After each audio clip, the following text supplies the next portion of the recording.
Hey guys, Nick Hutchinson with MarineMax Clearwater here. Today I want to show you a very unique G25 Super Air Nautique that we just took in on trade here on a brand new G25.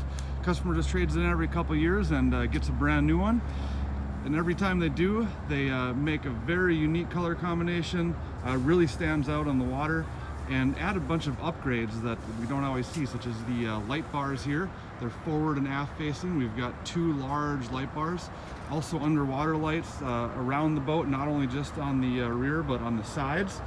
We also did a big stereo upgrade on this. You can see on the port seat there, underneath it is a big sound port for the additional subwoofer that's located up there. Also we have some heated seats. Pretty much every seat on this boat is heated. Upgraded swing out board racks. They're only available on the 19s right now.